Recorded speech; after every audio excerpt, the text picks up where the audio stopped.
Alright guys, what's good? Welcome back to the channel. So we're going to be breaking down UFC Fight Night Mexico City. It just took place. We had the main event, Royval taking on Moreno. It was a really good fight. A lot of the fights on the card were actually really solid. It was one of the best cards that I've had for my channel probably ever. It's the first time that I went 10-0 on the first 10 fights, which was sick. The only two fights that I missed were the co-main and the main event, which we're going to get straight into talking about right now. The main event, Royval, who took on Moreno. Royval gets it done, and I was saying in my video, it was a risky fight to call because I felt like the odds didn't reflect how close it was going to be. I felt like Royval had a good chance. I just thought Moreno was going to be too fast and have more areas to win, I guess. More ways to win. I felt like he was going to be able to mix up a lot more. And after seeing Royval on his ass and on his back for most of his last fight, for his title fight, that is too, it left a sour taste in my mouth. But of course, they go to like a super close split decision that I was really hoping Moreno would get, so I could end this card 11-1 and save a little bit of the money that I lost on these two losing. But you know what? I'm not mad at it. I felt like Royval did enough to get it done. He really just bit down on his mouthpiece and showed why his name's Raw Dog, honestly. Like, he was just going for it, and I felt like Moreno looked a little bit slow in there, honestly. It's crazy how small he looks, too, because Moreno usually looks decently sized compared to most other flyweights, but he just looked undersized against Royval. I'm not mad at it. I'm a fan of both. You know what? Good fight. I guess all I really can say is this is annoying for flyweight now because we're back in like a stuck position. Royval doesn't deserve a shot. Pantoja was holding up his 5-0, his collective 5-0 against both the two fighters in the main event, which is so sick, honestly. That's hard, but yeah, no, it sucks for Raw Dog, Royval. I feel like he's going to have to take a fight against somebody like, I don't know if we can give it a fight. Maybe Amir Albazi. That'd be a good scrap. And then give Moreno like Henry Cejudo at UFC, what is it, 303 or 306, wherever they're taking place at Vegas with the Sphere. It's going to be another Mexico themed card. Let's do that. Moving down to the co-main event, Brian Ortega defeated Yair Rodriguez with a third round submission. And honestly, it was one of those moments where I just felt like, you know, hindsight's 2020, obviously. But man, I wish I picked Brian Ortega. Like, I wish I saw that coming. I just felt like with all the odds stacked against him in so many ways in Brian's life, especially just the fact that he hadn't fought in so long, coming back was going to be difficult for him. And I thought Yair was just going to be looking good. And he did in the first round. But you could also just tell that Yair put too much into those strikes in the first round and he had nothing moving forward. And it was just kind of like waiting to see how Brian was going to get him back down and lock in a choke. And he ends up locking in, what was it, like an arm triangle or something of the sort. And yeah, that's all she wrote. Good shit for Brian Ortega. Honestly, like, I'm proud of him. He continuously proves us wrong. I remember the same thing happened when he came back and fought the Korean Zombie.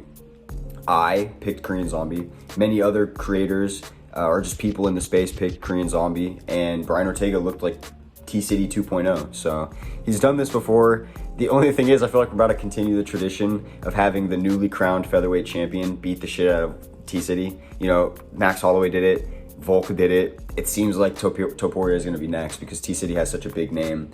Let's get him another win against like a top featherweight and then put him in there. But please don't do it next. And then moving down the card, we had Daniel Zellhuber took on Francisco Prado. Great scrap. I was nervous to pick this one. It was like probably the most nervous of most of the fights on the card that I was. But he gets it done. He just looks crisp on the feet, like way too crisp. He's just poking him up with the jab.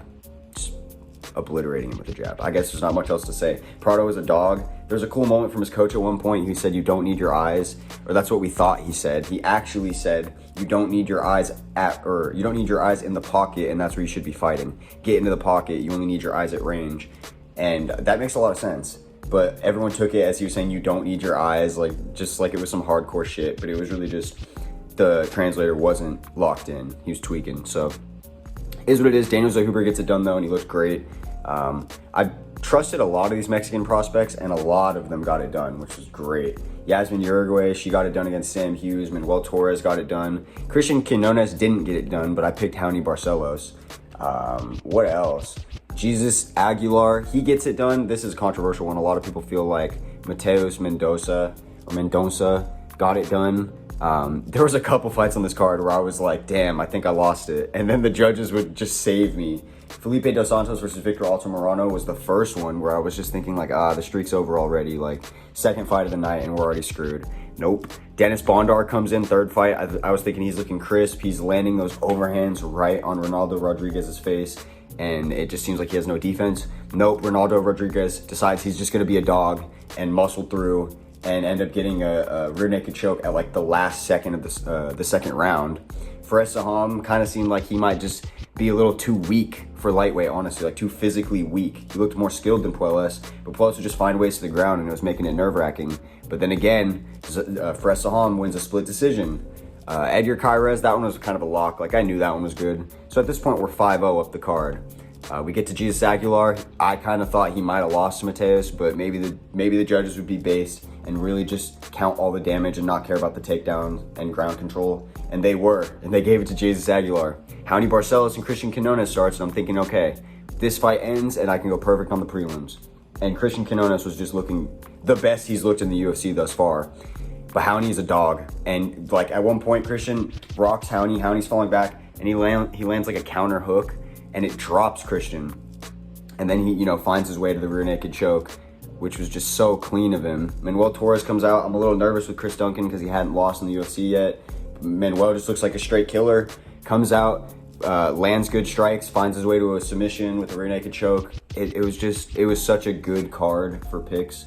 And last minute when I made my picks, I was so sleep deprived. I felt like this is gonna be like some of the worst picks I had. I didn't get to do enough research, and I switched like 3 picks last second, and it all paid off. The only problem was the main and co-main event, which bums me out because those are the most important ones to me. Those are the ones I want to get right. My main event prediction rate is the one I care about the most at the end of like a UFC season, which to me is, January to December, 1 year.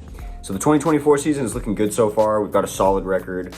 3-3 in main event picks, not the greatest, but overall doing really solid. Over the last 2 cards, I've only lost 5 picks, and I think I've gotten like 19 correct or something like that. Something absurd. Just awesome night of fights. I'm glad we had a refreshing fight night card for once. Let me know what you guys thought down below about this card. I know next week's pretty mid, but then we get 299 and 300 pretty quickly after. So not much to complain about as a fight fan this year. Again, let me know what you guys thought about this card, how you did on picks, and I will catch y'all with the next video.